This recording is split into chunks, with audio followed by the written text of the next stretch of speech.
Coming up on iOS today, Rosemary Orchard and I have our new iPhones, and we're going to talk about them on iOS today. That's this show. Stay tuned. Podcasts you love. From people you trust. This is Twit. This is iOS Today, episode 672, with Rosemary Orchard and Mikah Sargent, recorded Tuesday, September 26th, 2023. iPhone 15 review. This episode of iOS Today is brought to you by Duo. Protect against breaches with a leading access management suite, providing strong multi-layered defenses to only allow legitimate users in.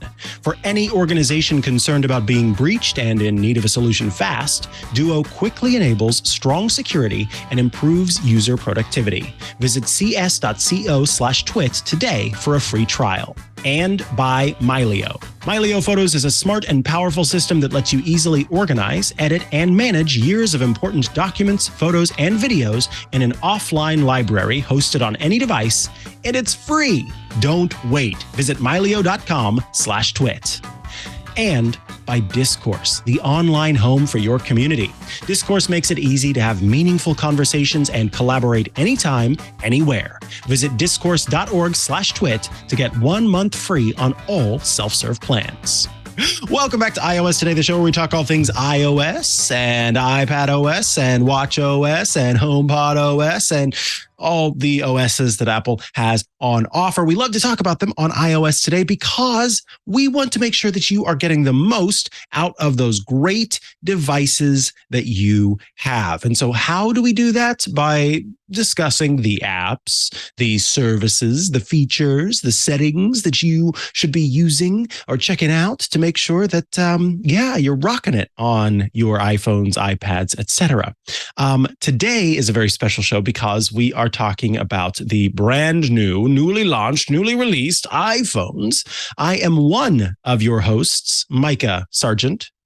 And I am Rosemary Orchard. And I'm really excited, Mikah, because I have to ask, what slightly colorful shade of gray steel did you go for this year? Because there was a whole thing, right, where everyone was saying the Pro iPhones this year, they're just shades of gray, 4 shades of gray, right? Turns out, folks, not quite true. It's really difficult to show off on camera, but it's blue. I believe, Mikah, we went matching iPhones. We have matching iPhones. We both got blue titanium. It is the most colorful of the titaniums for sure. And, you know, if there was any color option, I was going to go for that color option because it stands out. It's nice. It's different. These new phones, you and I both, I think, tend to go for the Max models. I haven't until recently, Mikah, so we're going to have to talk about that because there was a big change this year that allowed me to go Max that I would not have done that last year. In fact, I would say this year my phone is lighter than last year's phone. So. Yes, that is the first thing, right? So the moment you get the phone, you will, unbox it. And if you went with the Pro model, as we did, you will have this titanium frame around the outside. And I noticed, as it seems you did as well, that your iPhone feels lighter than last year's model. That's because, first of all, it is lighter, but literally it is a few grams lighter. But also, we talked about on Ask the Tech Guys, a very nerdy bit of calculation. Did you see that Dr. Drang post, Mikah? Is that what you're talking about? Absolutely. The moment of inertia. It has to do with kind of how the maneuverability of the device is in hand. And there's something to it because this feels a lot lighter than the other iPhone that I have here with the steel on around the outside. So tell me, your initial impressions of your new iPhone. Well, so last year, to just say to folks, I had the 256 gigabyte iPhone 14 Pro in purple. Of course, I was going to get purple. It's my favorite color. And this year, I was thinking, I'll probably stick with the same size. I quite like it. I don't want anything that's like huge and heavy because like if it smacks into you or something, it really, really freaking hurts. And I'm not saying that this isn't going to hurt, but if it were really, really heavy, it would hurt even more if you like drop it on your toe. And then they said 5 times optical zoom. on the Max. And I was like, oh, okay, I think you've got me, folks. And so I was reading the reviews. There were some really lovely folks who were there in Apple Park in the Steve Jobs Theater who were, at the keynote. And they looked at the phones, they got to pick them up and hold them. And they said, it feels noticeably lighter. And that was the point where I was like, okay, I guess I'm going back to the Max this year. Because basically what it is if you think about, any like solid object, and the frame around it, if the frame around it is really, really heavy, it's going to feel really difficult to move because the center of gravity is going to be quite distributed. But by making the outside of the phone titanium, then the center of gravity is more in the middle, which is just more maneuverable. It's really cool. I read the whole Dr. Drang post. I did not understand everything because I'm not a physics expert, but I got a really shiny blue iPhone 15 Pro Max in blue. And I have to say, Mikah, I'm loving it. It's got smaller bezels, so it doesn't feel as big as it might have done in previous years. And oh my gosh, this thing is quite light. Like I checked my pocket the other day to see if my phone was in there. And I had to physically tap my pocket to make sure, because I was like, I know I put my phone in there just now, but I'm not sure I can feel it. Now, some of that's conditioning from lugging around really heavy devices. If you shove an iPad in your pocket, you'll know about it. But this one, I did have to double check to make sure my phone was in my pocket. And that was something I was excited by. Yeah, that's, overall, the lightness of it has been kind of my favorite feature, so to speak, of this new phone. It does feel noticeably better in the hand. Outside of that, I would say that overall, it doesn't feel, I don't necessarily do things that would require a high level of processing or anything like that. And so I haven't noticed changes in it being zippier or even changes in the screen brightness. There are both changes in zippiness and also the screen brightness. But for me, those, and I think for many a user, when you're kind of interacting with a device, when you're experimenting with it, there are things that are going to stand out more and things that do not stand out more. And I would say, coming from a 14 Pro Max, the one kind of initial change for me is the heft and is the kind of slimmer bezels. It is the first phone in a while that I felt I could use without a case or with some other thing on it. It feels better in the hand with the curved edges. It feels better in the hand again because it's lighter. And there's just something about it that feels nice. But outside of that, I would say that nothing about it was necessarily shocking to me. Everything else, you kind of have to dig for. You kind of have to say, okay, I'm specifically going to look at this new feature. I'm specifically going to look at that new feature. But there is one feature that some have argued is the most substantial new feature on an iPhone in ages, basically since the loss of the home button.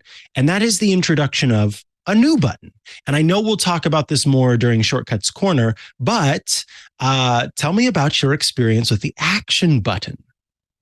Well, Mikah, I mean, I've got two rounds of experiences with the action button, right? Because I have had an Apple Watch Ultra last year. Now, I've not thrown it away, obviously. I've still kept last year's Apple Watch Ultra. But I have to say that Series 9 processor and the tapping your finger and thumb together to do actions, it's not currently available for the new watch owners. If folks are looking for that did prompt me to go and upgrade my watch as well. But the action button is a really cool piece of hardware. And this is only available on the Pro model iPhones, but it has replaced that mute switch toggle that was previously above the volume buttons. And with the Apple Watch Ultra, it seemed like a really great idea. And the problem that I found with it in practice is it was quite slow to actually do the thing when you pressed it. So some of this was probably down to the fact that they didn't want to, accidentally trigger it if you just caught your watch on something and the button got pressed. But Some of it was also just, oh, you've decided you want to run a shortcut. We're going to add like what feels like an hour of slowness onto this, because there's only a few things that you could do natively with that. Now, obviously, with this being the action button on the iPhone, they've added a few more options for us. And I'll just see if I can pop open the settings so that I can show folks that, because I have to say, I'm really enjoying this. So in settings on the iPhone 15 Pro and Pro Max models, there is a new section beneath General and Control Center called Action Button. And when you tap on this, it'll give you all of the options. And I have to say, I found it really responsive. So it doesn't just run immediately as soon as you press the button. It will take, you have to sort of press and hold it for just a tiny little bit and then let go. So if you're just sort of clicking it as like a fidgety tool, then it's not going to do the thing. But there's options for the magnifier and the torch. And Mikah, I'm loving this. I've been playing with them. And for folks who are watching the video, you might spot that I've got it selected as shortcut, and I've got a shortcut called iPhone Action Button. And we're going to talk about that a bit in the shortcuts corner. But obviously the default option, silent mode, is probably what most people want and we'll just live with. But you can toggle a focus mode or open your camera, use the torch or flashlight if you're using the US one, I suspect. Create a voice memo, magnifier, and then, of course, the shortcut option. I'm really loving this, Mikah. I'm finding it really useful, and it's really exciting what I can do with this. And it's just a button that's always there on the side of my iPhone. Yeah, it's a nice little feature. I currently have mine set for voice memo. Originally, I knew that I didn't want to keep it on ring silent because even in my iPhone 14, going back, I never have that switch turned to anything other than silent. I don't want sounds playing, so I always have it vibrate. So it was very easy for me to, hop in and change that away. I'm going to change it to the shortcut button eventually, but because I've had some ideas that have been inspired by some other folks, including, I'm sure, what you will show us what you've done with yours. But as it stands, the idea that I can almost make like a little sort of pocket recorder is quite nice. And it reminds me of using Just Press Record on my Apple Watch, which is something that I do. It is, I think, a really smart idea to make a button that can just do whatever it is that we want to do with it, and that we don't have to have that waste almost of a button that has existed thus far. Now, with that feature, you will notice that the sleep wake, or not sleep wake, but the ring silent alert icon appears in the top left corner of the screen. And some people were a little perturbed at having that appear there because they hadn't had it before. So a quick tip: if you launch settings and then you choose sounds and haptics, you will see a new toggle in this section that says show in status bar. If you toggle that off, then you don't have to see the ring silent option up in the top left corner. And then you can also toggle between silent mode and ring mode by toggling on or off silent mode there in the sounds and haptics section as well. So all of that's still accessible. It's also accessible to toggle on and off from Control Center. But in terms of getting the little icon to disappear, that is in the sounds and haptics screen. So yes, now you out there, if you've got one of these and you were like, why is that bell showing up? I don't want it there. Now you know how to make it go away. All righty. I think we should talk next about what we did with our phones right after we opened them. What I'm asking is, and we'll talk more about accessories towards the end of our kind of review, but what case did you put your iPhone into if you did choose to put it into a case? Well, this is a tricky one, Mikah, because I'm really actually loving the caseless device. Like, those rounded edges are much nicer to use than the sort of squared off edges that were on the previous models of iPhone from, I think, the 12 onwards, because the 10 and the 10S had, those really rounded edges. So I picked up actually a MagSafe Halo Lock case, which is the one here. So this is from their Armor series, and it comes in a couple of different shades. And I'm just pulling something out that's something I'll talk about later. But this is, so it's a clear case. It's got a somewhat rubberized edge, which I got in the blue version. It's available in a couple of different colors. And it's got some extra bumpers. It's kind of difficult to show off, but it's got like extra bumpers on the corner. And something that this one has, which I've noticed some people have had difficulties with online, this one does have a button over the action button. And I've noticed folks saying that those companies that kind of hedged their bets and did a cutout for the action button, they're finding the action button is really difficult to press in those cases. But ESR nailed it. I don't know if they have like a link at Apple who told them what was going to go on or whatever. They got it right. But there's a secret feature in this case that I love. So there's a really nice sort of bumper around the camera, which is raised to make sure that your camera doesn't get damaged. But that folds out so that I can actually use it as a stand at 85 degrees. And even better, I can still stick a MagSafe charger on the back because clever. It's not on the MagSafe section. So, this is intended very much for use in landscape mode, not in a kind of portrait mode. Your iPhone's going to be too wobbly in that.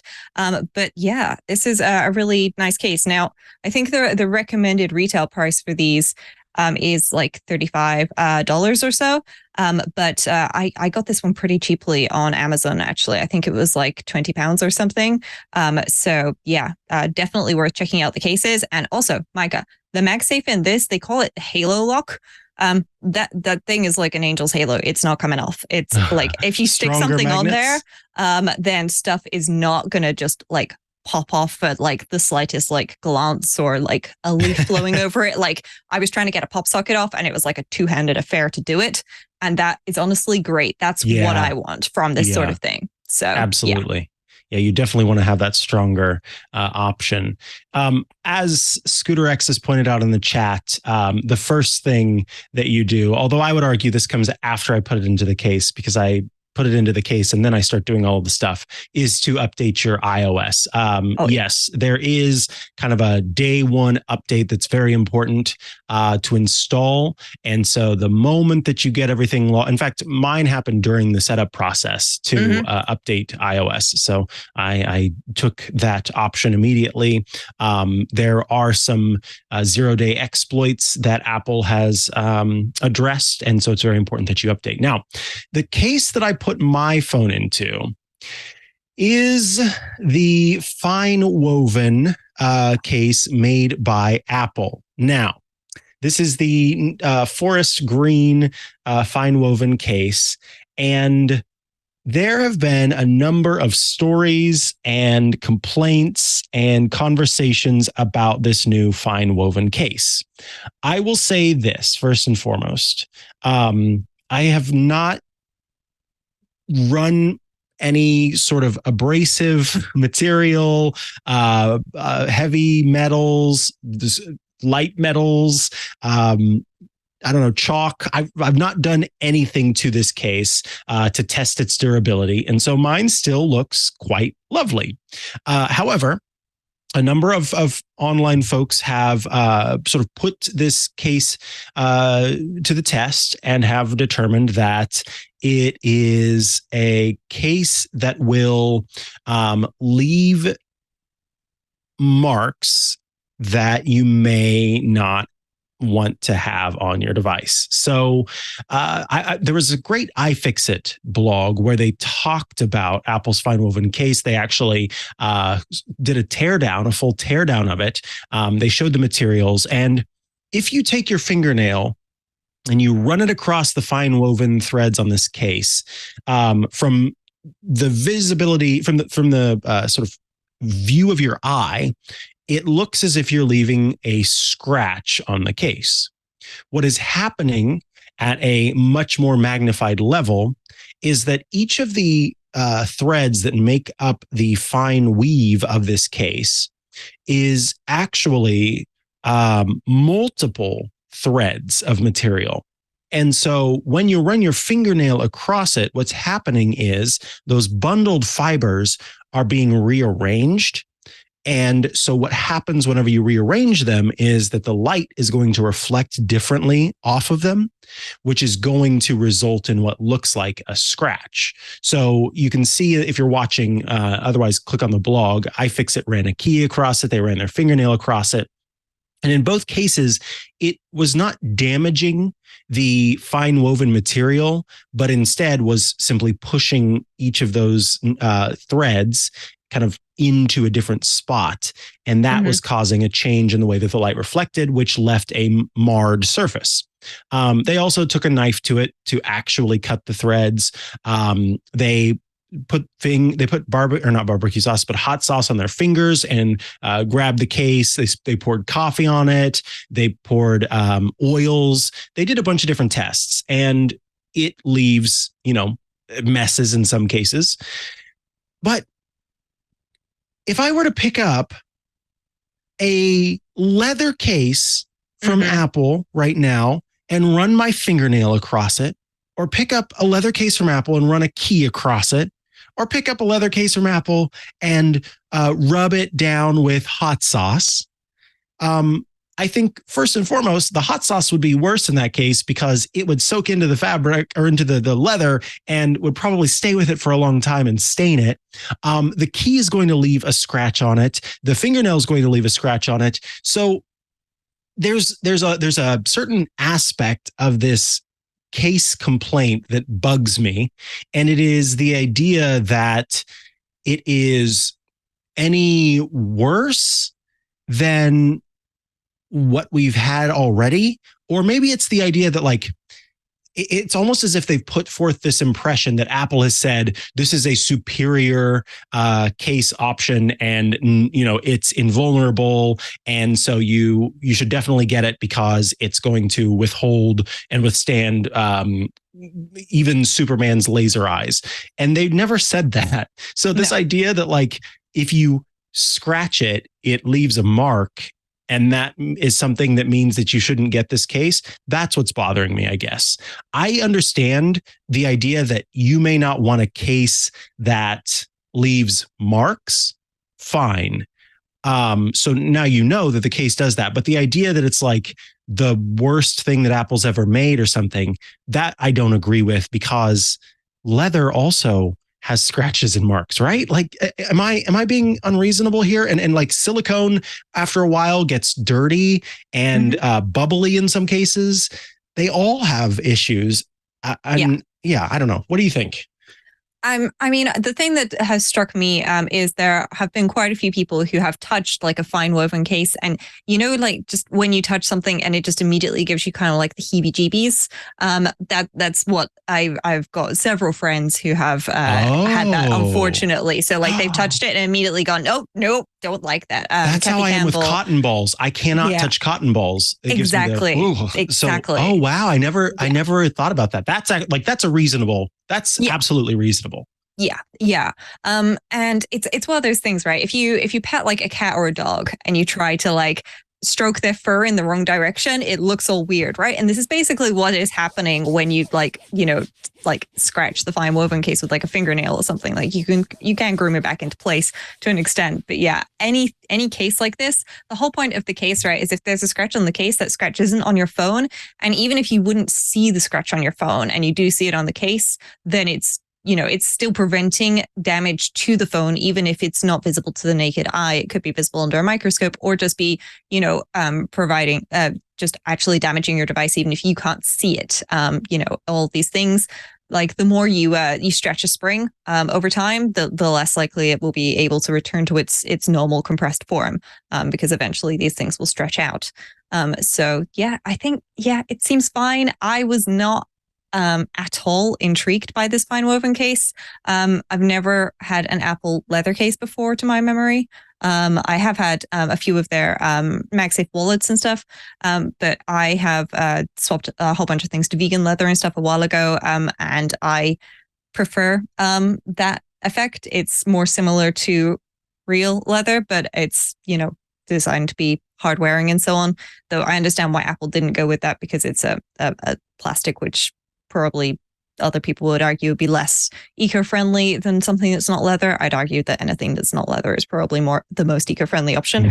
But as it is, I feel like a lot of people are just annoyed that it's at the same price point that the leather cases were, and they feel like it maybe shouldn't be. It's not as premium. That's a reasonable argument as well. It is not, it doesn't feel or look or act as premium as the leather cases. And so to charge that much for it, I mean, of course, we don't know the whole process of creating this. When iFixit did the teardown, what they ended up doing was looking at some of the jackets of their colleagues in the office, zoomed super far in as well to find any material that was similar to what Apple was using in FineWoven.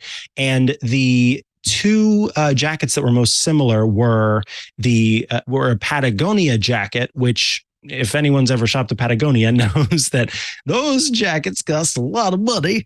And then something called Arc'teryx, which I have never heard of, but apparently they make outdoor clothing as well. And they are, let's see, I'm just going to look at an Arc'teryx. I believe they have a store in San Francisco, because I remember finding that out at the airport on my way back from visiting you earlier this year, Mikah, and going, darn it, I missed out. Yeah, anywhere from like $250 to $1,000 for an Arc'teryx jacket. So, this is a relatively expensive material, and that could be part of that. Of course, Apple is always making a whole heck of a lot of money on its accessories. I think the most reasonable complaint that I did see came from Chance Miller of 9 to 5 Mac, who in his kind of takedown of the Apple FineWoven, where most of it was just stuff that I thought, I'm sorry, but I don't agree. What was a reasonable complaint was the fact that the cutout on the bottom did not support charging of some of the USB-C cables that he used, because the cutout wasn't big enough for some of those USB-C cables. And these are like common brands like Nomad, which makes incredible Kevlar cables. In comparison, I did buy the new $29 240 watt USB-C charging cable from Apple, and it is quite literally a perfect fit. So Apple, of course, is going to model its charging port space off of its own cables, but I think they could have, sort of averaged, right? They could have looked a little bit more at what was out there, and maybe what their telemetry shows that people use, and made that spot a little bit bigger to work with more. So I think for Chance Miller, not going to end up rocking this case because it doesn't look great. And then unfortunately, at an Apple store, Apple had some FineWoven cases on the display that were marked and marred and, looked terrible because people had been, using them, but also checking if it would scratch. And so the display was showing just what could happen to the case. Now, I don't know. I may not end up with this case in the end, but for now, I'm keeping it because it. Well, I bought it and I've been using it, and it is protecting my phone. But I will say the one thing I miss is that on my iPhone 14 Pro Max, I had Apple's clear case. And what I love about Apple's clear case is that the bottom is just completely cut out. There is no protection at the bottom, except around the outside edges. And what's great about that is not only is the USB, or well, in this case, the Lightning port, completely open and available, but it also means that swiping from the bottom, which is the interaction that you do every single time, is completely unhindered. So I may be going for that case in the end, because I like to have that open spot at the bottom. Either that, or I might get my Dremel and an X-Acto knife and go to town on this case I have already. Yeah, Stephen Hackett at 512 Pixels also noticed that, at least on his case, the USB-C port cutout in the FineWoven case is actually slightly off center.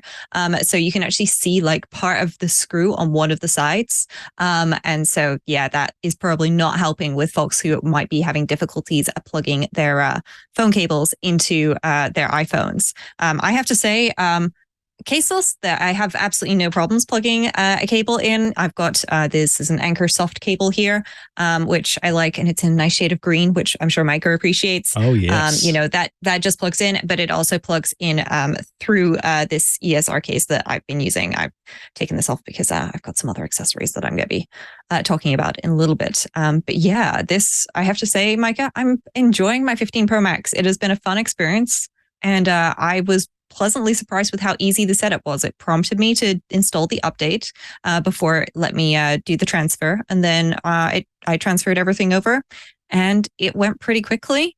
And then, because it had to re-download and reinstall all of my apps, I got a little bit nerdy, and I have a MacBook dock here, which I use like one USB-C cable to plug everything into my Mac. So it's a monitor, there's Ethernet, and there's power, and a couple of other things. I unplugged that from my laptop and I plugged it into my phone. So it had power and Ethernet, and everything downloaded so quickly. Why didn't I think of that? I should have done that. Oh, That's such a great idea. Oh, Mikah, you're missing out. I mean, if you've got really fast Wi-Fi, then maybe you wouldn't need it, or if you don't have a huge amount of stuff on your phone. But honestly, like, one of the things I do when I'm trying to like download chunks of data before I go somewhere, like if I want to download some TV shows that I ripped off of a DVD to my iPad or something, is like I'll plug it into Ethernet and power through my laptop dock so that I can just download all the stuff to take it with me. And I can do that with my iPhone now because it's USB-C, and it's got USB 3 speeds as well on the Pro models, not on the non-Pro models, unfortunately. But to be fair, most folks probably don't want to plug their phones into Ethernet very often. I just found it useful that I could on the first day. Rosemary has courage. The courage port, that was very handy. Let's take a quick break before we come back to talk even more about the new iPhone 15. I want to tell you about Duo, who are bringing you this episode of iOS Today. Duo protects against breaches with a leading access management suite. Strong multi-layered defenses and innovative capabilities only allow legitimate users in and keep those bad actors out. For any organization that's concerned about being breached that needs protection fast, Duo quickly enables strong security while also improving user productivity. Duo prevents unauthorized access with multi-layered defenses and modern capabilities that thwart sophisticated malicious access attempts. You can increase authentication requirements in real time when risk rises, and Duo enables high productivity by only requiring authentication when needed, enabling swift, easy, and secure access. Duo provides an all-in-one solution for strong MFA, passwordless, single sign-on, and trusted endpoint verification. Duo helps you implement zero trust principles by verifying users and their devices. So start your free trial and sign up today at cs.co/twit.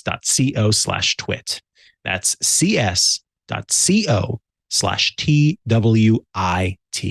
And our thanks to Duo for sponsoring this week's episode of iOS Today. All right, we are back from the break, and we are talking about the iPhone 15. That's right, Apple's iPhone 15, iPhone 15 Pro, iPhone 15. Let me do that again because it's technically the iPhone 15, iPhone 15 Plus. Then we go. iPhone 15 Pro, iPhone 15 Pro Max. Apple's 4 new models of iPhone are here. And we have been talking about first our kind of unboxing experience, the lightness of the device, but then going from there to talk about what we did kind of right after we got them. Now, Rosemary had a very easy time setting up her iPhone, where the process simply was a transfer from one device to the other. I did not. I was running into a bug that some people have experienced where my circle just kept spinning and spinning and spinning and spinning and spinning. Finally, after a bunch of other troubleshooting that I did at first, I did a device firmware update, sort of restart, and that ended up kicking it into the gear that it needed. If folks who watch Ask the Tech Guys will have heard me go during the show. And then I mentioned that I got a notification saying that a new phone had signed into my Apple ID. And that's when I knew that finally it had worked. So I actually haven't had, as much time as some others have had to play with this because of how long it took for me to get the install working and to get everything transferred over. But even in that time, I have enjoyed something that kind of stuck out to me about it was how well everything is kind of working on the new phone, and having the non-beta version of the operating system, where some of the features that I knew existed but hadn't used before were finally working as expected, and that ended up being kind of a delightful experience in trying out everything that's new in iOS. Now, we've talked a lot about that, so you can go back and watch those episodes to learn about the new features of iOS. But overall, I've been pretty pleased with that as well. Now, Rosemary, there is some new conversations about folks experiencing some overheating of their devices, which, to be fair, one should expect that a new phone is going to spend the first 1 or 2 days running at a higher processing power than it should in other cases, due to the fact that it is, as we talked about, re-downloading stuff, but also doing on-device processing when it needs to for photos or messages or whatever it happens to be. And it's kind of getting settled into its new situation. And all of that leads to a warmth. Now, I saw a device on Twitter, or X, formerly known as Twitter, that someone was sharing. It was TechCrunch's, and now I'm going to forget. Oh, it's TechCrunch's Panzer, Matthew Panzerino. And he had posted a photo of how he was keeping his iPhone cool during the update. And it was familiar because, Rosemary, it's a little device that you have shown before on the show from Razer. What is it? Yeah. So the one I have, and unfortunately I don't have it here on my desk, but it's the Razer Chroma Cooler. And they do 2 versions of this. They do an Android version, which kind of clips onto the back of an Android phone. And then they do a MagSafe version, which thwocks onto the back of your iPhone, kind of like a MagSafe charger would. And you plug a USB-C cable into it and you turn it on and it lights up beautifully rainbow and glowy. And you can connect to it via Bluetooth and change the lighting settings and stuff.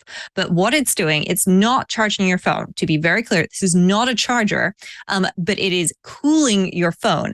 Now, these are usually targeted at folks who do a lot of gaming on their phones, which is quite processor intensive. And so that's going to make your phone run at like max capacity on everything. And of course, that's going to cause it to be a bit warmer. But doing things like, for example, indexing your photo library, because if you have, people in your photo library who are recognized, like every picture of Mikah that I've got in my photo library, it knows that that's Mikah. And it shows that to me in a little album called Mikah. That information is done on my device, and that's not in the cloud. That's on my device. It's purely local to me, which means that when I get a new phone, it's got to re-index a bunch of stuff and figure some of that out again. And so that is going to cause it to run hotter and do more things for about a week or so, depending on how much data you've got on your device. Especially if you've got, for example, lots of podcasts that you usually have downloaded and things like that. And you have to re-download all of that on your device. This is why I plugged my phone into Ethernet, because I wanted it to just get it all over with as soon as possible for the downloading of things. But a lot of these things tend to run sort of overnight while your phone's plugged in. And so you're going to find that your phone will be a bit warmer for the first week or so. But that said, I don't seem to have had any issues thus far. I'm touching lots of wood right here Mikah on my desk with my phone overheating. It seems to have been fine. Now, during the setup process, I did, as I told folks a couple of weeks ago, stick the Razer Chroma cooler on the back of it. And when I did that, it went from estimating like just over 2 hours remaining on the restore time to 42 minutes. It literally went from 2 hours to 42 minutes after like a minute with the Razer Chroma cooler on the back. So I swapped it between the two phones as I was, just doing the transfer of the data so that both the phones would keep nice and cool and not overheat and slow everything down. And I don't know, maybe because I did that, maybe the transfer process I used allowed me to just get it over with. But so far, my phone seems to be nice and cool to touch. Also, I'm not keeping it in a case. If you think of it, a case is kind of like wrapping your phone in like a nice, puffer jacket or something. It's going to keep it nice and warm, which sounds like a great idea because phones don't like being super cold, to be fair. But they also, when they get warm, they really do get warm. And then that's insulating it and keeping that warmth in. So if your phone is overheating, try taking it out of the case, charge it via cable, not via MagSafe, things like that. But so far, I've not had an issue with the overheating. That's fantastic. I'm happy to hear that for you, that hasn't been the case. We were seeing as high as, let's see what that is. 116 degrees Fahrenheit, which is 47 degrees Celsius. People were doing measurements of their phone's temperature with everything and seeing that level of heat. So yeah, that's nice to be able to put the cooler on the back and have it actually work. So I went ahead and popped into the camera app. That was one of the first things that I ended up trying after this, because of course we've got the new phone that has multiple focal lengths and then has that better optical zoom than we've seen on previous devices. The camera component inside the thing that uses a prism to be able to provide more optical zoom while not making the lens have to stick out super far from the phone is the most supply constrained component. And so that's part of the reason, in theory, why it's limited to Apple's Max phone only. Now, one of the interesting things, I set the camera to video, and there's a new ability to record video in ProRes RAW, but you can do the processing in log. You can do the processing in several different ways. And what I had not experienced before was this new thing where if you turn on ProRes for video, it will show you the max time of recording, which for my phone is 14 minutes. But there's a little button beneath it that says free resources. And so what you do is you tap on free resources and it kind of tells all of the other stuff on your phone to chill out and stop doing stuff so that you can just use the camera and the video to record. Yeah. And so it's kind of like one of those Mac applications that will free up your RAM, or Windows applications that'll free up your RAM. Folks shouldn't be using that necessarily as a way to free up space on their phone, because I think, Mikah, this would be storage space, because I open the camera on mine. Okay. And so I've opened the camera up. Folks are watching the video. I put it in the video mode. And then up in the top left-hand corner next to the flash icon, that's where it says ProRes HDR. I turn that on. And for me, it says max time 107 minutes. And there is no option to free up space or anything like that. Oh, interesting. So I think it might be down to how much space you're actually using on your device with what happens there, because apparently I've got plenty of free space, which is why I did upgrade to 512 gigabytes on my iPhone Pro Max this year, because I needed more storage space. It was getting a little bit tight there at the end on my last phone. So I'm glad I upgraded. That's interesting. I've got 256 gigabytes free. So I would think that there would be, I would have to talk to someone. In fact, there's someone I could talk to who will have to ask about what that feature actually means and what it's doing. So I might be able to report back on that, because I have 261.5 gigabytes available. So it might be a combination of like what your phone is currently doing, if it's in low power mode, and things like that, how much battery it's got, as well as, of course, how much storage space you have. Yeah, I wouldn't be surprised if battery plays a role, and then also thermals, what it can do in terms of not heating up. I would imagine that if I plugged it into power, or if I plugged it into something that could record the video directly to it, that could also play a role. So anyway, I thought that was fascinating. The kind of level of they're really trying to make it so that you could use this to record footage that you would then use for any number of video projects. And I think that is admirable. All right. So we've talked about the feel of it. We've talked about, at least we talked a little bit about FineWoven cases, because I think that was an important topic. And we've talked a little bit about the camera, but I'm curious how much camera stuff you've been able to do with the new phone and how you feel it compares. My favorite new feature, I'll say quickly, is the automatic portrait feature. For folks who don't know or hadn't had a chance to kind of learn about this, essentially what happens is if your phone detects that you were taking a photo of an animal, well, actually specifically dog or cat, or you were taking a photograph of a person, then it will automatically acknowledge the fact and will capture the depth map of the photo and let you turn it into a portrait photograph afterward. And what I love about this feature is that I am a person who very rarely turns my camera into portrait mode, because I 9 times out of 10 have been unhappy with the way that portrait mode photos look when I take them. There ends up being something that is not blurred properly, or something's weird about it. And so I just don't take portrait photos. And so I have my phone in the normal camera mode. But now, after the fact, I can at least see if it's a photo that I'd like to make a portrait, and if it's been captured in a way that'll make it look good. And I find that incredibly delightful. So yeah, I'm curious to hear your thoughts on that.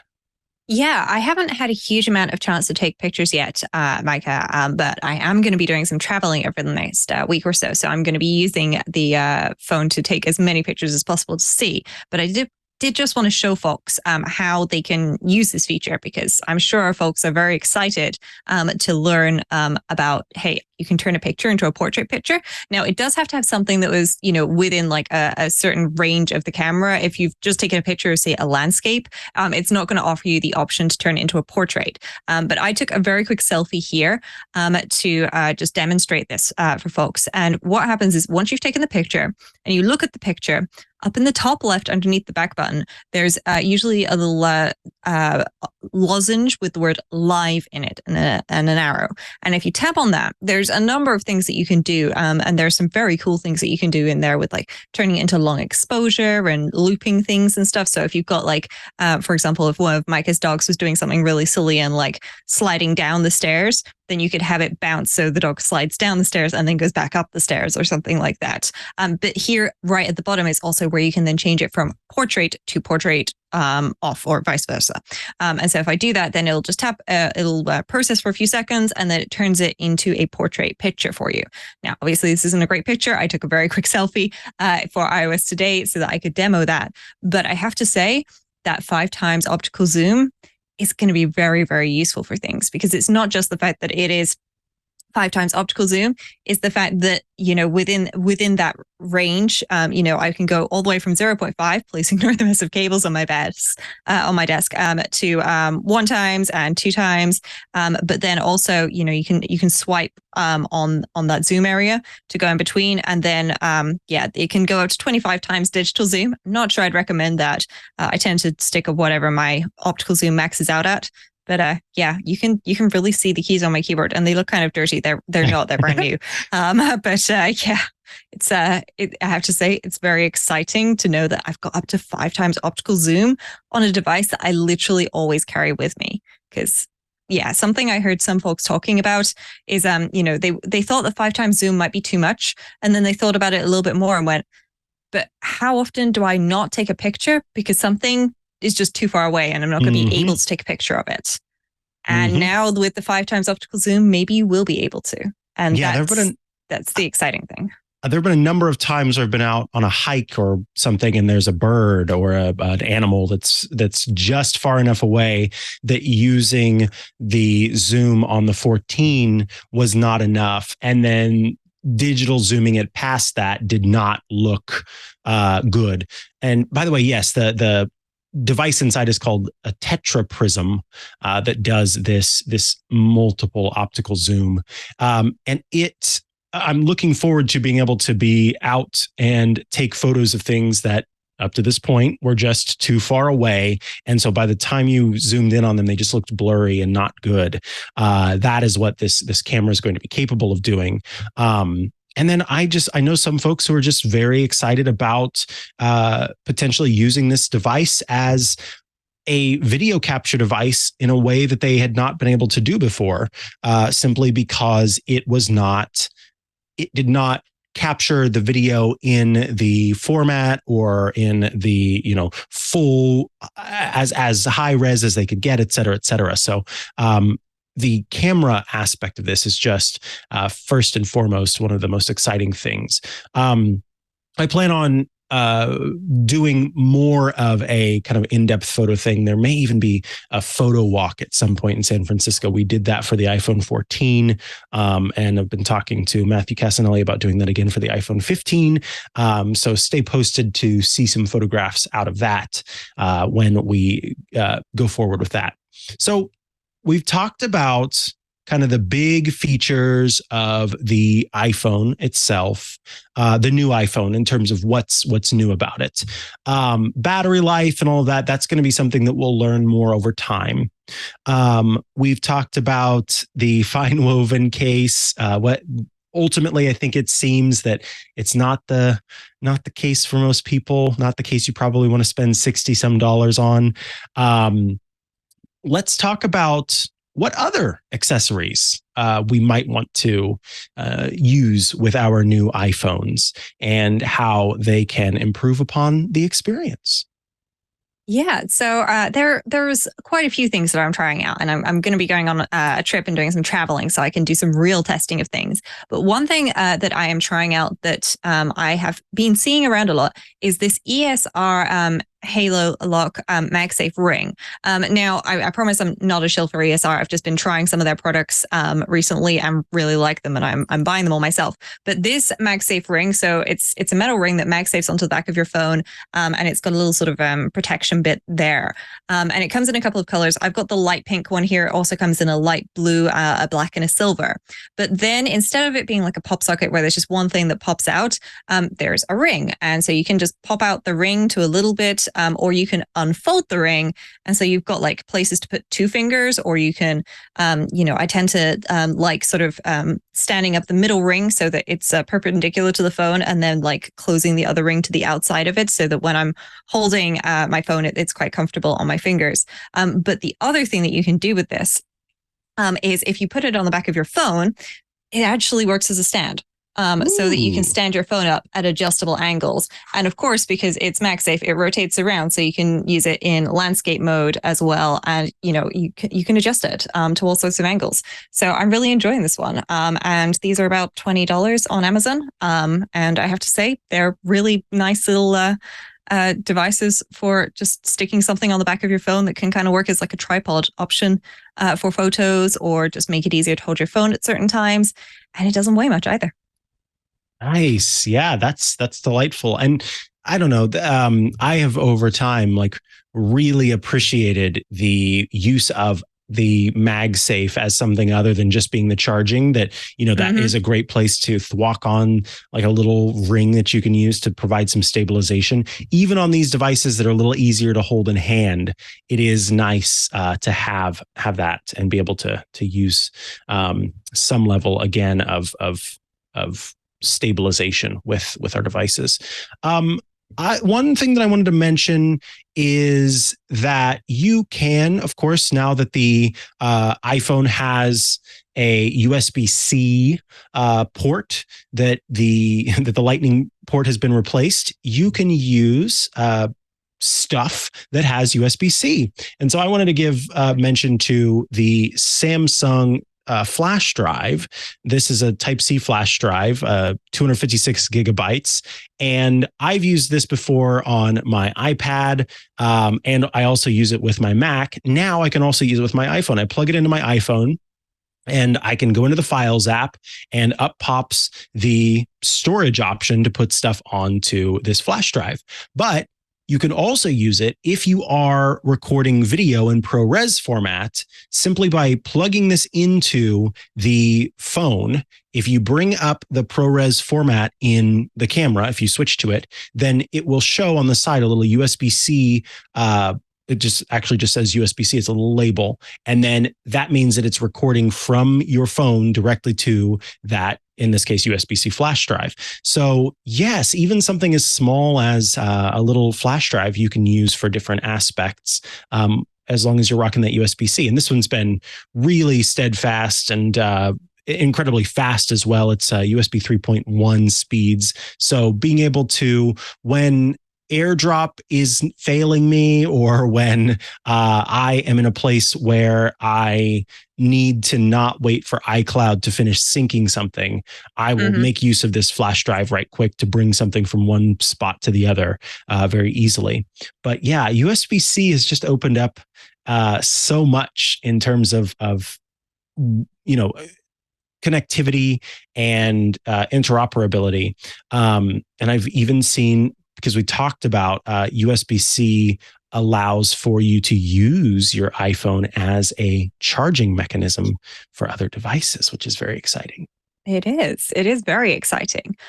One recommendation that I do have on the accessory front for folks, because I know some folks do like having a screen protector on their devices. So I tried, I previously was using the Belkin screen protectors that you go to the Apple store and they install it on your device for you.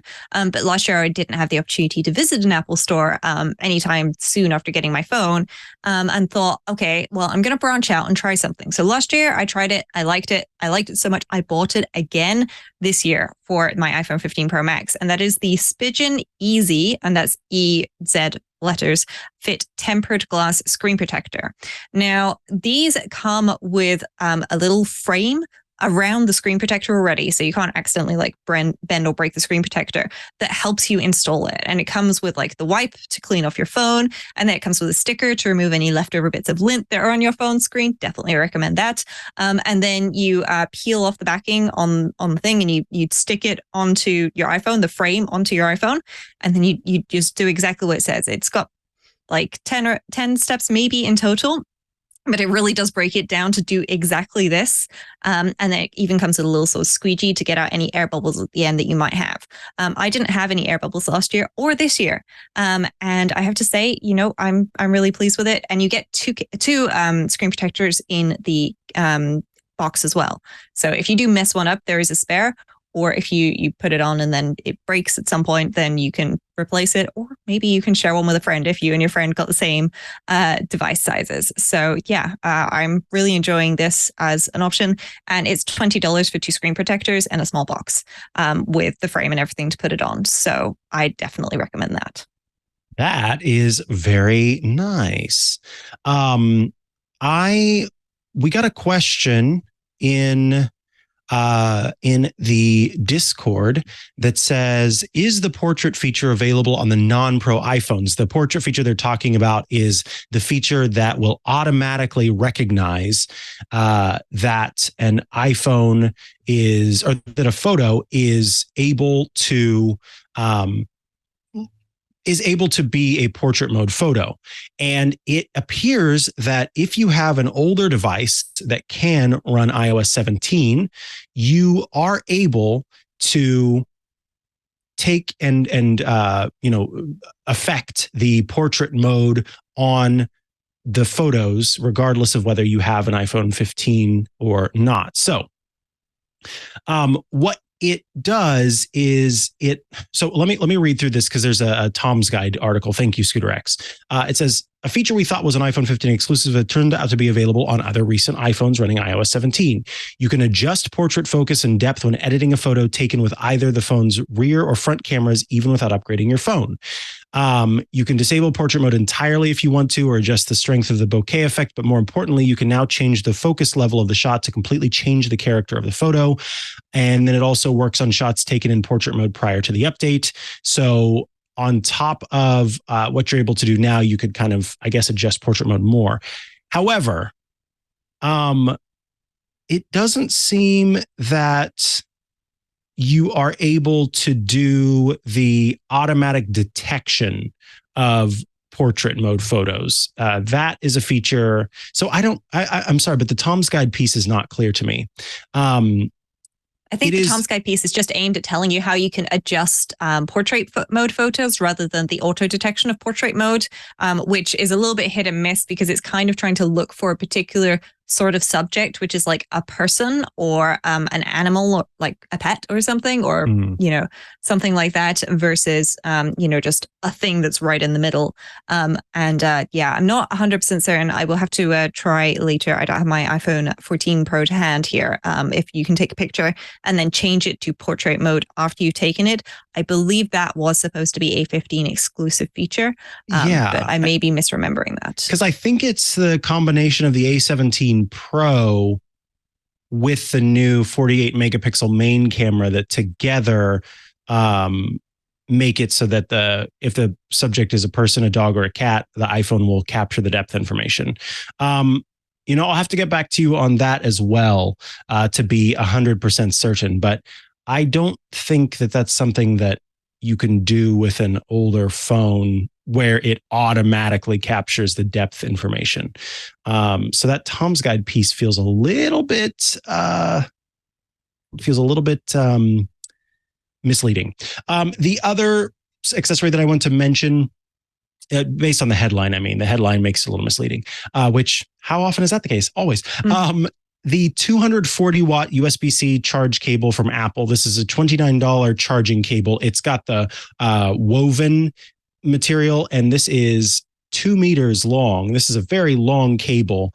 And it's just a nice cable to add to your USB-C cable collection. So if you're looking for USB-C cables and you're trying to decide which ones are right for you, I would suggest looking at what Apple has on offer, because this is a very thick cable. It feels incredibly resilient in comparison to some of the cables we've had in the past from them. And with that 240 watt charging capability, that if you plug it in for a MacBook Pro or for something as, lower powered as an iPhone, you're going to get a really robust charge option. So that's on Apple's site, available for $29 as well. Any other accessories that you want to share, Rosemary? Yeah, I have one more that I'm going to share, and that is, so I got the UKON, UKON, phone lanyard, and I, of course, got it in purple because why wouldn't I? But this is more than a phone lanyard. So there's a wristlet as well as like a crossbody lanyard included with these. And what it comes with, and it actually comes with two of these, it comes with a little piece of plastic called a lanyard patch. And this might seem a bit confusing. It's not a sticker. What happens is you take the lanyard patch, and you knock your microphone away from yourself. This is a very important part of the process. And you take your lanyard patch, and you put it into your phone case, and you feed that little metal loop down out through the bottom. So it's clear, and I do have a clear phone case, so I can then see it when it is in the case. But once it's inside the case, there is no sticking involved, to be clear. This is not a sticker. This is just a patch. And so you put it in there, and you pull it out a little bit, and you pop your phone in, and then the weight of your phone gripping to the phone case will hold this in place. And then you can just clip on this wristlet or the crossbody lanyard. I'll just do the wristlet for now. And then they adjust. So you can have, whatever length you want up to, of course, the length of the rope. And it's got some little sort of cable guides in there. And so you can put it on your wrist. It's a nice chunky cord. And of course, this is compatible with literally any phone in any case that has a port that is at least as wide as the USB-C port is on this case. it works, and That's it's going to allow me to keep my phone handy at times where the outfit that I'm wearing does not have pockets, because it turns out, even though I do my best to have pockets in all of my clothes, I'm failing in my mission. So I don't always have pockets. And even when you do have pockets, if your clothing is made of, a lighter material, then it may not be up to holding the weight of your phone, or it might just not have a big enough pocket or whatever, especially if you're a Pro Max person like I am now. But yeah, it's quite nice having a little wristlet. And I'm certainly going to be using the crossbody lanyard option when traveling, because that way, if I'm taking a picture of my phone and I drop it, no, I didn't drop it. It's still around my neck, so it's not going anywhere. So yeah, that nice little tab is such a clever idea that you don't have to permanently install anything on your phone. No, it's very secure. That's smart. That's very smart. Yeah, and it works with any case as well, assuming that the case has a back. I have also ordered a Rhino Shield bumper, but it hasn't arrived yet. But of course, that's not going to work with this, because it's just a bumper that goes around the outside of my phone. It doesn't have a back, so I am going to have to use a case with a back for this. But as it is, I'm pretty excited by this, and I'm going to be giving it a try over the next couple of weeks and seeing how I do. But so far, it's a nice soft rope with a little bit of give to it, not a huge amount. And comes in a bunch of different colors. And this was, I believe, about $20 on Amazon. So certainly worth looking into if you've got friends or family members who constantly lose their devices and say, oh, I wish I could just have it like attached to me, like string between mittens for children. Well, this is the string between mittens for you and your phone. That is lovely. What a great idea. All right. I think, do you have anything else that you want to mention before we head into another break? I think I am good there. There's plenty of more accessories that I'm sure folks have got questions about. So they should send us feedback about those questions if they want us to weigh in on any of the particular accessory options or any devices that they would like us to take a look at to use with the iPhone 15 Pro or the Apple Watch, which we haven't really talked about yet, but we'll have to talk about that on a future show. Absolutely. And yes, in fact, I can smell another accessories episode in our future as more companies start to come out with great accessories for the new iPhone. That is a look at our first thoughts on the iPhone 15 Pro and Pro Max. Also the iPhone 15 in general, and iOS 17. I mean, all of this stuff comes together to make this experience possible, and to be able to discuss kind of what stood out for us in particular, and what we think you need to know about in terms of making the purchase on your own. This is always our opportunity to get to chat about that. We'll of course have more coverage on the iPhone with Mac Break Weekly later today. But let us head into a quick break so I can tell you about MyLeo and MyLeo Photos, which is bringing you this episode of iOS Today. MyLeo Photos, it's a digital management system that's done right. It's as simple as that. From photos and videos to important documents, MyLeo handles it all and works with your filing systems to create a faster and smarter way to organize, edit, and even recall important documents and files from over the years.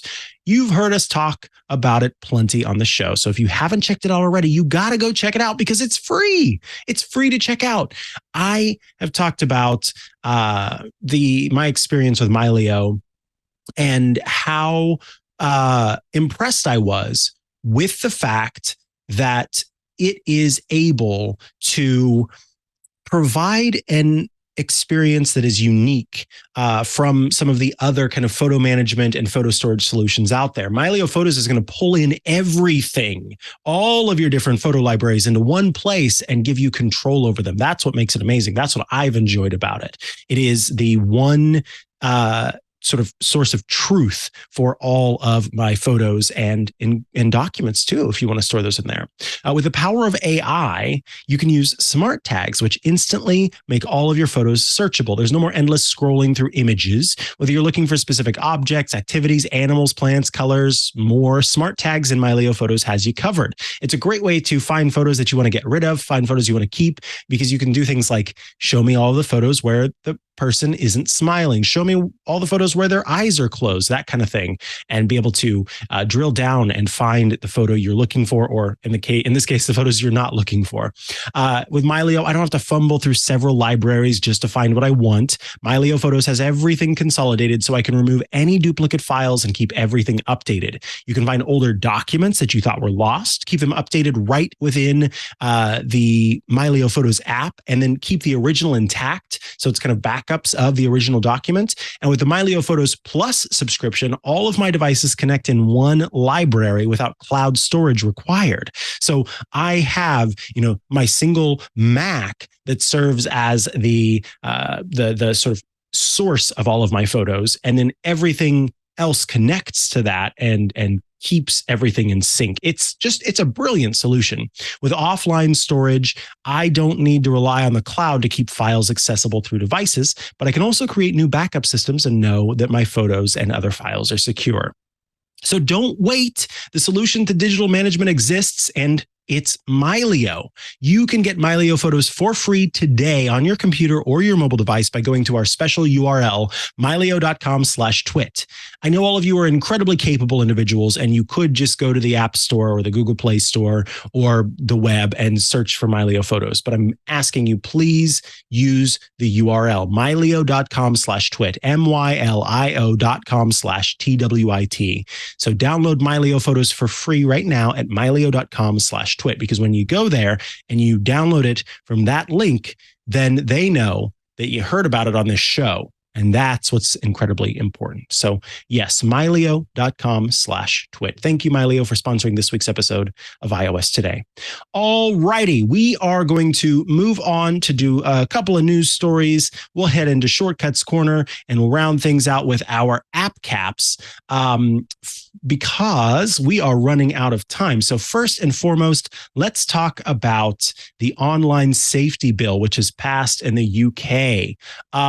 What is the current state of things as far as the online safety bill goes, Rosemary? Because I think there have been some kind of concessions made, yes? Yeah. So originally, the online safety bill wanted Apple to basically not have end-to-end protection on messages. So at the moment, if I send Mikah a message or Mikah sends me a message, the people that can read that are the devices that are logged into Mikah's iCloud account and my iCloud account, because iCloud messaging or messages with iCloud uses end-to-end encryption. So there's no way that like a server can just like sit there and read the messages.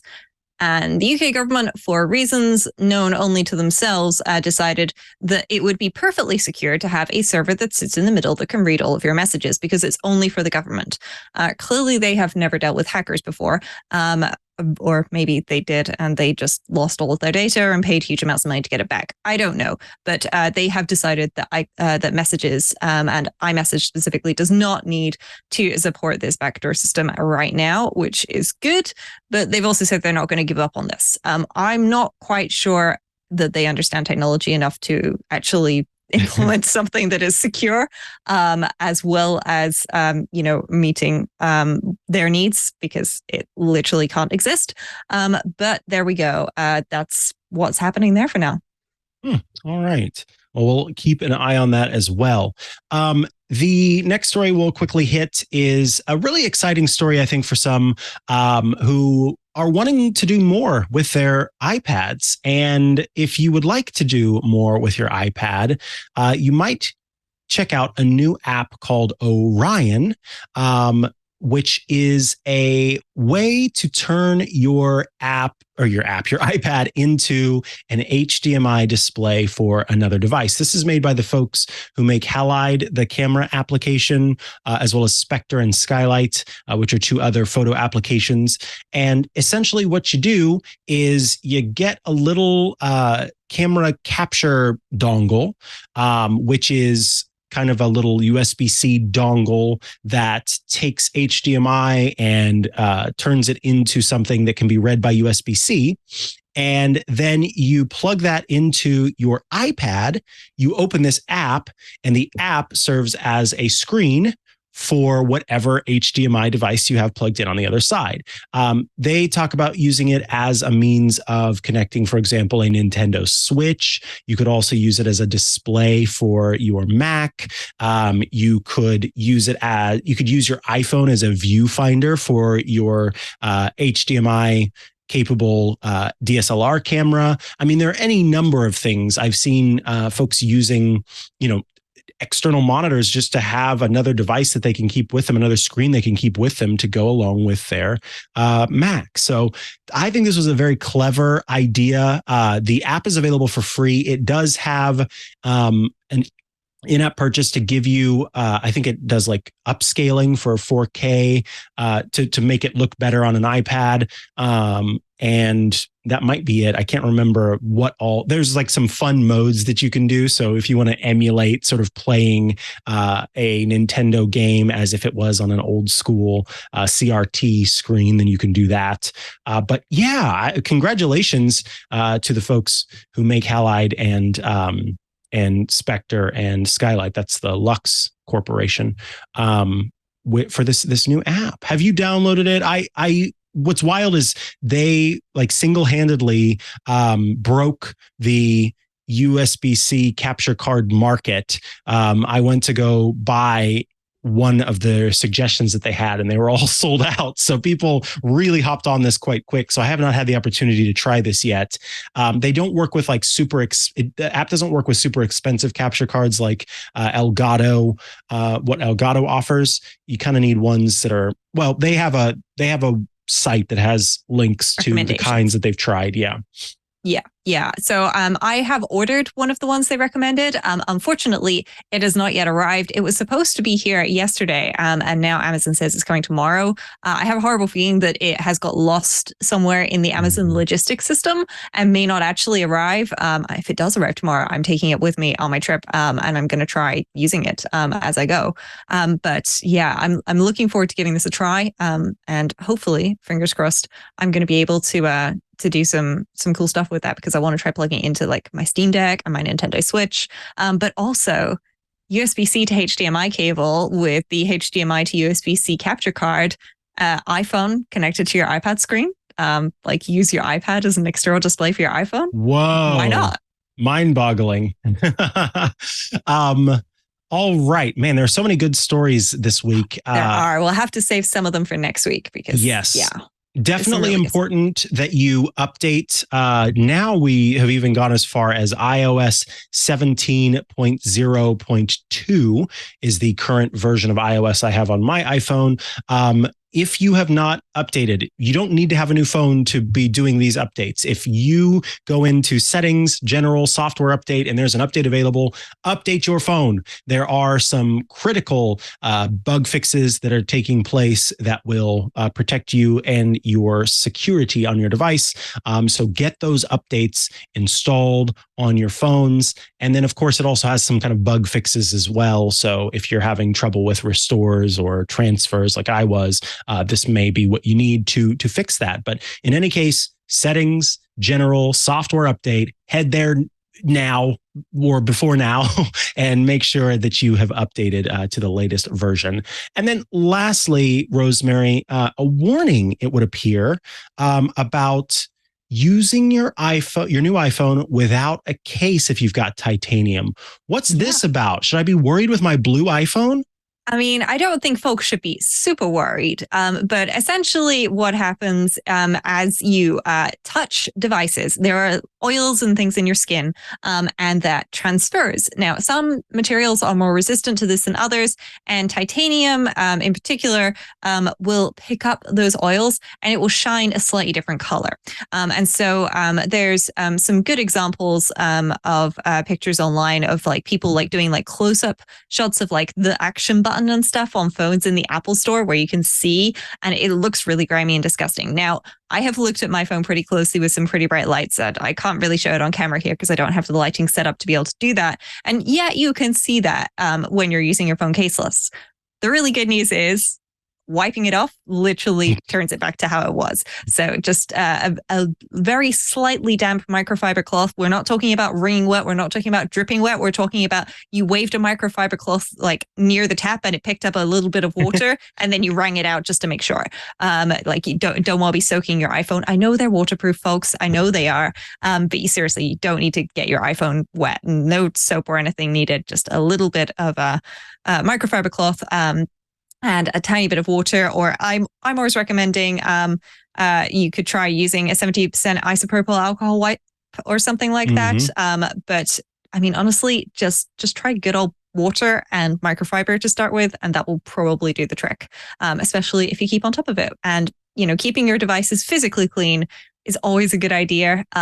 Especially for us in the Northern Hemisphere, we're coming into that time of year where people do tend to get more colds and bugs and stuff going around. So cleaning your devices, always a good idea to do every once in a while, maybe a little bit more often than once in a while. Yeah, I agree. All right. So we've got the news out of the way. Let's move on to Shortcuts Corner.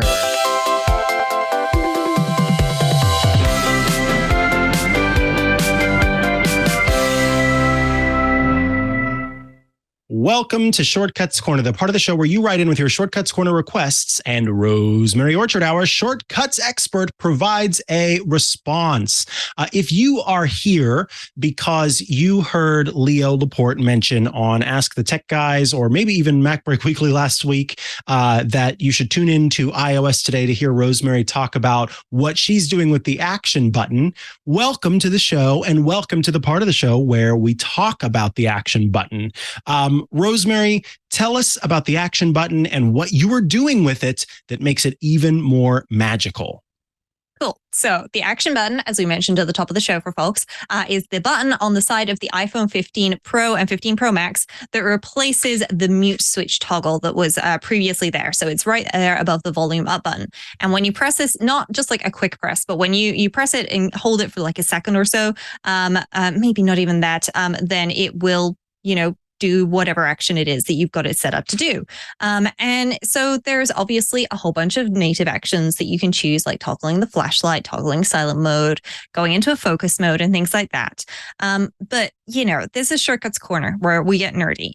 And so we actually had a listener write in, Michael, who said that his Apple Watch Ultra Series 2 arrived, and he's been enjoying a Series 7, and it's a wonderful change up. And he spent a couple of hours setting everything up on the Ultra just the way he likes it, but I feel the much anticipated action button is beyond my grasp to become a really powerful feature. It gives you very few default options for this feature, and he chose flashlight, and it's kind of a waste of the action button. But Shortcuts seems to make this button magical, and this has prompted me to write to me here at iOS Today to ask if we could possibly do a segment on the show about some of the shortcuts that I think will be most magical with the action button. So one of the things I've been doing on my Apple Watch, or the Apple Watch Ultra, which also has an action button, and so this applies the same way to the iPhone as well, is using my focus mode to figure out what it is that I want to do. Because I have my focus modes automatically activate at certain times, at certain locations, and things like that. And so my focus mode works really well as a what is going on in the world, and therefore, what is Rose going to want to do? And so one of the things that I did with this on the Apple Watch, which is a really nice idea to do, is to get my focus mode. And if I was in the fitness mode, I figured out what town I was in, because in different towns, I take different kinds of classes. And so I actually do an acrobatics class, which is not in my hometown. But in my hometown, I do a ballet class. And so I would start a ballet workout if I was in my hometown, and otherwise I'd start a gymnastics workout. I don't think there is an acrobatics option, certainly not available through Shortcuts. So I would use an if statement after getting my focus mode to say, if the name of the focus mode is fitness, do this action. And then very important, inside of that if action, I put a stop this shortcut. And then that will mean that nothing else happens. And then I also had if I'm in my driving focus mode, play my driving playlist. And there are some extra options there for shuffling, but not repeating. And again, stop the shortcut. And then at the bottom, you can have something else, like a default action if you wanted to. So if I press this and I'm not in any of, the things that I've set up. Now, what you can also do is do things like checking the weather, things like that. Check your calendar, check the time of day, check if you're on your home Wi-Fi network, and then do things. Or, of course, you can just do any of the actions that are available in shortcuts. So, for example, if you wanted a super silent mode, okay, not just silent mode, but super silent mode, you could have a shortcut run 2 silent mode actions. Set silent mode on your phone and set silent mode on your watch, for example, so that you can have it do both of those. And what I've been playing with, and I've only just started playing with this, this morning as we record this show today. But I started with just a simple shortcut that will toggle silent mode. So when I press and then just hold for a second, if you're watching the video, you'll have spotted it popped up around the lozenge at the top, the dynamic island as a sort of activity, and then it will just do whatever the action is. But what I am working on doing is figuring out, what is going on in my life. So, for example, if I were going to be walking to the train station, I'd want it to pull the information out of my calendar to show me train times and things like that, so that I can, figure out what information is most important to me and what do I want to do. Now, what I've seen a lot of folks doing is a menu of, hey, do you want to toggle silent mode? Open the camera, things like that. That's a really cool option to do.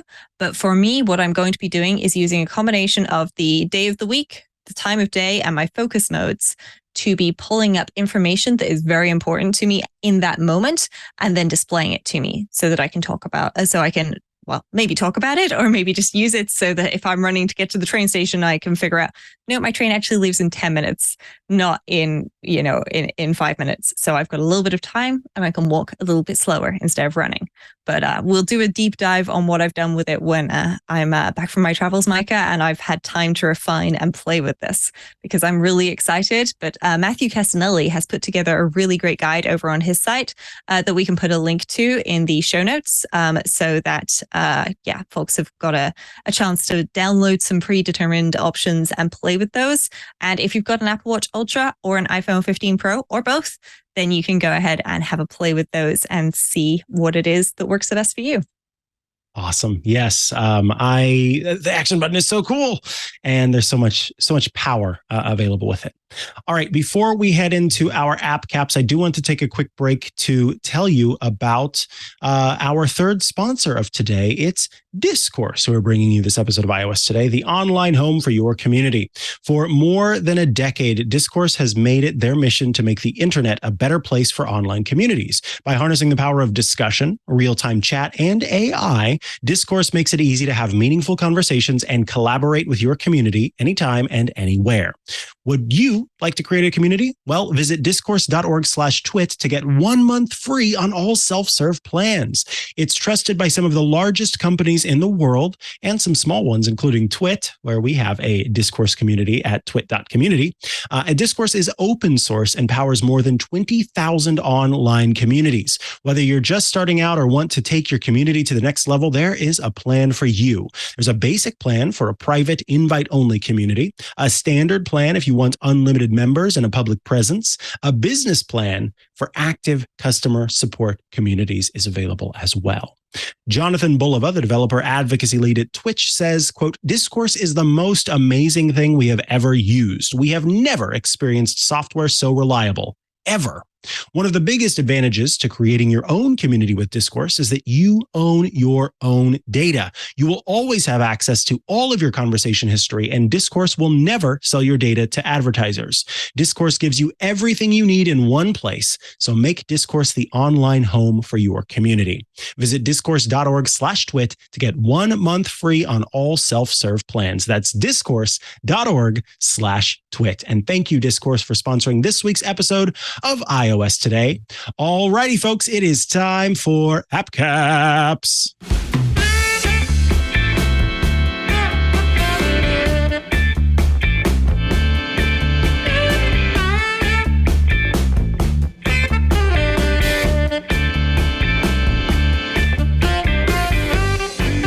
course, is the part of the show where we place caps or other items, objects, decorations atop our heads, around our heads, on our heads to honor our app and or gadget picks of the week.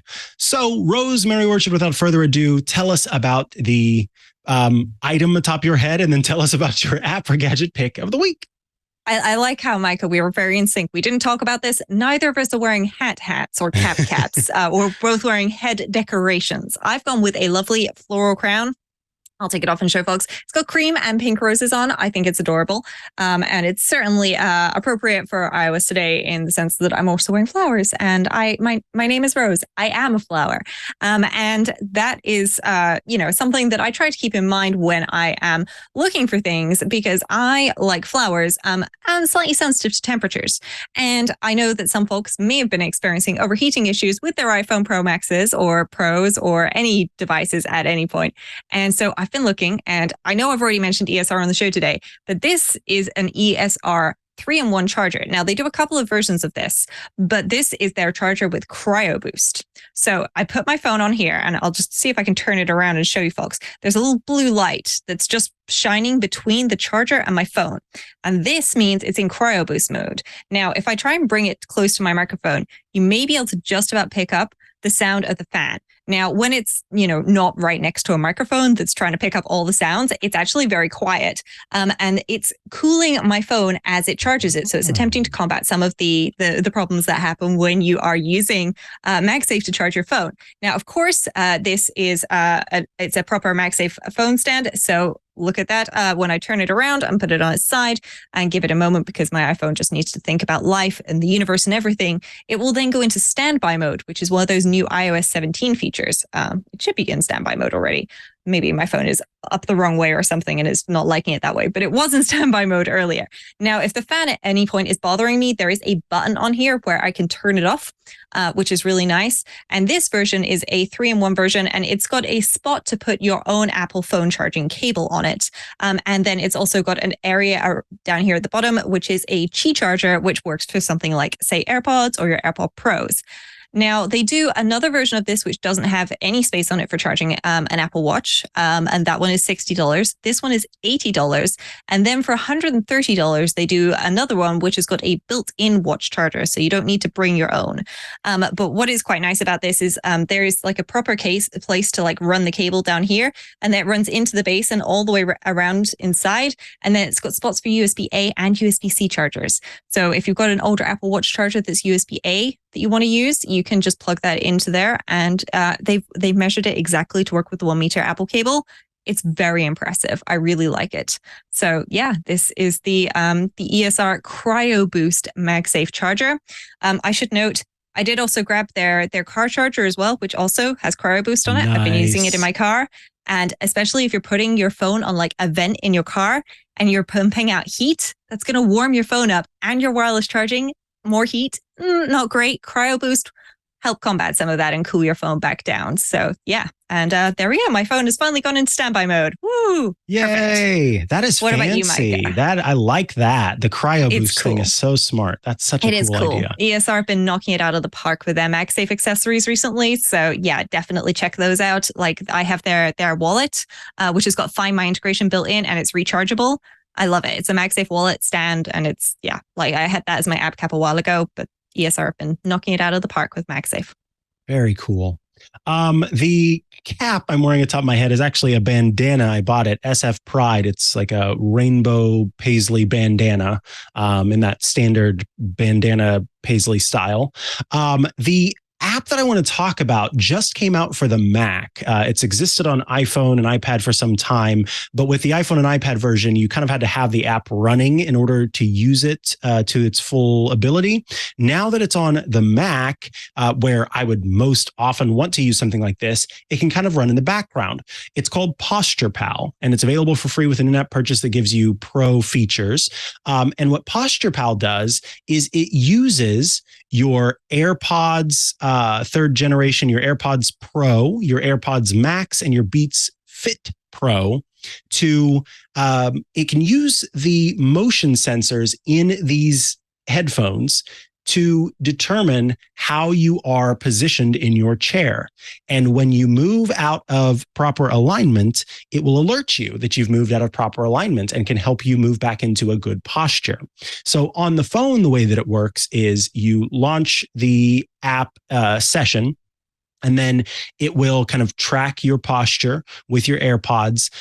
It can give you a visual alert, a sound alert. It can vibrate your phone. You can receive notifications like on your Apple Watch. It can also lower the volume of your music if your posture is bad, and then put it back to the normal volume whenever you correct yourself. But now that it's on the Mac, and if you want to, Kevin, there's a link to a tweet that has a video in it. And if you scroll along to like 8 seconds into that video, you will see the little posture pal. Maybe it's a little bit long. It's like 14 seconds in. You'll see the little posture pal can appear in the corner of your Mac and kind of pop up into the screen and let you know, oh, your posture is not great right now. And then whenever you correct yourself, it puts a smile back into the space. And then the little character goes away. You've got some different controls for it, so you can choose sensitivity, and you can unlock like all of the characters and the pro features on the iOS version, which include custom colors and theming, custom sensitivity, 12 different app icons, and then 3 different posture pals for $4.99. So that's what the in-app purchase gets you. But again, available for free. And yeah, if you have concerns about your posture and you're looking for a way to be reminded of it without having to buy a third-party accessory that's directly related to posture, Apple's own headphones, if you've got, again, the 3rd generation AirPods or the AirPods Pro, AirPods Max, and the Beats Pro, then you can use those to be able to keep an eye on your posture, or have one of your posture pals keep an eye on your posture for you. I think it's a delightful little app. It's adorable. And I think that it's a clever idea. And we've heard rumors that Apple has plans to do this internally on its own with AirPods at some point in the future. So knowing that it's capable of doing so now is pretty exciting, that the APIs are there for people to sort of track your posture using AirPods. So feel free to check that out. We'll, of course, link it in the show notes. And with that, we've come to the end of this episode of iOS Today. You can email us iOStoday@twit.tv if you have questions, concerns, if there's stuff that you want us to check out, to talk about on the show. We record the show live every Tuesday at 12 p.m. Eastern, which is 9 a.m. Pacific or 1600 UTC. You can head to twit.tv/live to check out the show while we're recording it. Or we think the best way to get the show is by going to twit.tv/iOS. When you go there, you can subscribe to the show in audio or video versions. You just click subscribe to audio or subscribe to video, and then choose your podcast provider, Apple Podcasts, Google Podcasts, Spotify, YouTube, although Google Podcasts is going away. So I'll have to stop saying that there. Basically, any way that you want to get your podcasts, we try to be available for you there on that in that place. Now's a great time to talk about Club Twit at twit.tv/Club Twit. When you join the club starting at $7 a month or $84 a year, you get a lot of great stuff. First, you get access to every single Twit show with no ads. It's just the content without the ads, because you, in effect, are supporting the show. You also get access to the Twit Plus bonus feed that has extra content you won't find anywhere else. Behind the scenes, before the show, after the show, special Club Twit events get published there. So when you join the club, you're going to get access to a huge back catalog, which is very exciting. You'll also get to join the best social media network on the planet. It's Club Twit in our Discord, a fun place to go to chat with your fellow Club Twit members and also those of us here at Twit. Again, all available at twit.tv/Club Twit, starting at $7 a month or $84 a year. That starting at that I'm saying is not because it's a tiered subscription where you get more the more you pay. It's just that some folks said they wanted to give us more money because we keep adding more to the club. So we said you can do that. So if you pay $7 or if you pay more, you'll get the same great stuff. You'll also get access to some great Club Twit exclusive shows, including the Untitled Linux Show, Hands on Windows, which is a show from Paul Thurrott that covers Windows tips and tricks, Hands on Mac, which is my show that covers Apple tips and tricks, Home Theater Geeks from Scott Wilkinson, which is all about the home theater, product reviews, interviews, tips and tricks, and Jason Howell's AI Inside show, which is a show all about artificial intelligence and the way that it is shaping the tech industry going forward. Again, all available at twit.tv/Club Twit. Rosemary Orchard, if folks want to follow you online and check out all the great work you're doing, where should they go to do so? The best place to go is rosemaryorchard.com, which has links to apps, books, podcasts, etc. And right at the bottom, all the social media sites that you can find me on. But of course, I'm also available in the Club to It Discord. I'm hanging out in the iOS Today mini forum in there. And of course, the live chat whenever we are doing one of our episodes. What about you, Mikah? You can find me at Mikah Sargent on many a social media network, or you can head to chihuahua.coffee. That's CHIHUAHUA.coffee, where I've got links to many of the places I'm most active online. Thank you so much for tuning into this episode. I will be back next week with Christopher Lawley, and then afterwards we'll have Rosemary back, and of course, looking forward to that. So folks, thank you for tuning in, and we will catch you again next week for another episode of iOS Today. Bye-bye. Bye, folks. Hey, I'm Rod Pyle, Editor-in-Chief of Ad Astra Magazine, and each week I join with my co-host to bring you This Week in Space, the latest and greatest news from the final frontier. We talk to NASA chiefs, space scientists, engineers, educators, and artists, and sometimes we just shoot the breeze over what's hot and what's not in space, books, and TV. And we do it all for you, our fellow true believers. So whether you're an armchair adventurer or waiting for your turn to grab a slot in Elon's Mars rocket, join us on This Week in Space and be part of the greatest adventure of all time.